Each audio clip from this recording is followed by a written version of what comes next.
What's going on, guys? Wayne here, and welcome to another video, and welcome to my round 2 submission for the Yaosh Recruits Tournament of Creators. Today we're dealing with chaos, and let me just say, if you're not interested in storytelling, if you're not interested in some of the more finer, in-depth elements of video games, this video might not be for you. I will say that right away. Anyway, narrative and storytelling is something that's become dominant in modern video games. You know, it's a dominant feature where even it's growing every day and becoming more complex, with many franchises that we all know, such as Metal Gear Solid, games like The Last of Us, games like Heavy Rain. You see where I'm going. It's not just as simple as good versus evil these days. You know, there's layers, there's reflective themes, there's character development and subplots. But how does this relate to chaos? Well, the gameplay that you're seeing right now is Metal Gear Rising: Revengeance, developed by Platinum Games and Hideo Kojima Productions. Or I should say Kojima Productions, headed by Hideo Kojima. Now, how does this thing relate to chaos, Wayne? You know, well, one, you've obviously got the game itself. This game, in my honest opinion, is great for chaos because it presents one thing that hack and slash and big action games always bring to the table, which is this illusion of chaos. You have these action-packed moments, these action-packed set pieces, cutscenes, fights, full of violence, and they're just epic. And obviously one of their depictions is chaos, when you have debris flying everywhere, you have explosions, you have hack and slashing with swords, in this case in Rising, you have blood.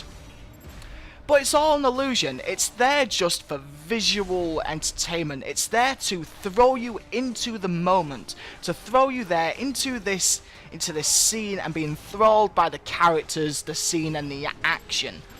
For example, if you have a situation where, in terms of Rising's case, you have a corridor, and this corridor is a part of a building, and this building is crumbling down and falling apart whilst you're in it. And as you run down this corridor, you know, you're dodging explosions, debris is falling down, the floor is coming away, so you have to jump over obstacles, you have gas explosions from the gas mains, you have water dripping down from the water lines, and it's carnage and chaos on screen. It's an illusion. It is just a basic corridor run. You are running from A to B, and it is these set pieces which just throw you in, and it's this illusion of chaos that just makes games like Metal Gear Rising and so many more enticing and fun and epic and worth playing. I've digressed a bit here. Let's get back to the original point I wanted to make in terms of chaos and storytelling, and this is called chaos narrative. Now, I shit you not, chaos narrative exists, it is a thing, it is related to storytelling, and you know what, I shit you not, it's real. I was confused as hell when this was first brought to me, but I studied this at university, it is real, and I'm going to talk about it and talk about why it's relevant to video games and Metal Gear Rising. Now, chaos narrative is one of 3 narrative forms which are all thrown together to create the illness narratives, which are a way of a person affected by an illness to make sense of his or her experience. They typically follow one of several patterns, which are retribution, chaos, and quest narratives. That is the direct definition. Now, retribution narrative follows a person as they see the illness as a temporary detour. Their primary goal is to return permanently to a normal life and normal health. This is also called the cure narrative. And then you have chaos narrative, which is the person sees the illness as a permanent state and they can't escape it, and it has no redeeming virtues.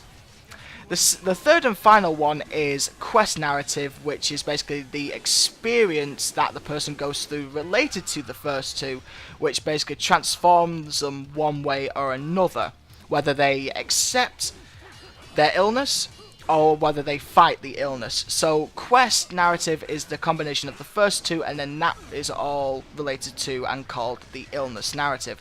Now, how does this relate to Metal Gear, or video games for that matter, Wayne? I mean, seriously, you're talking gibberish. Right, well, let me tell you this.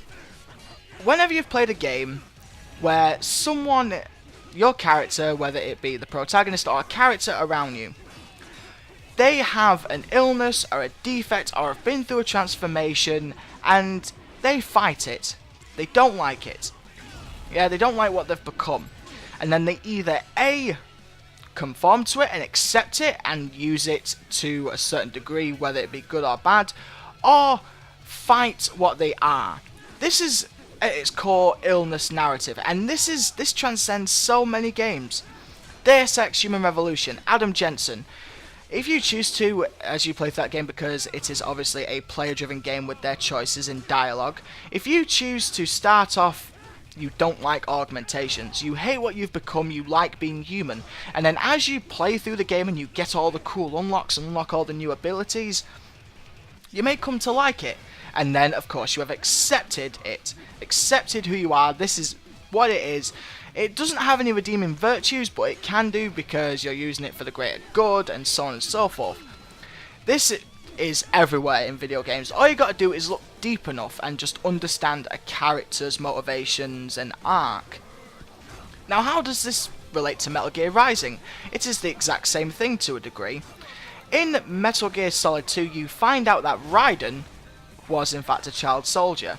He'd spent most of his youth, from the second he could probably communicate and act independently to a degree, all the way up to his teens, he was a child soldier.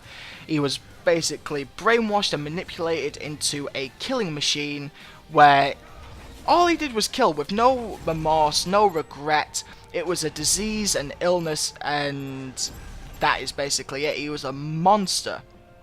Now, as we go into Metal Gear Solid, further into the Metal Gear Solid 2 storyline, we realise that when he was recruited into Foxhound, this inner demon, this inner disease, this illness was repressed.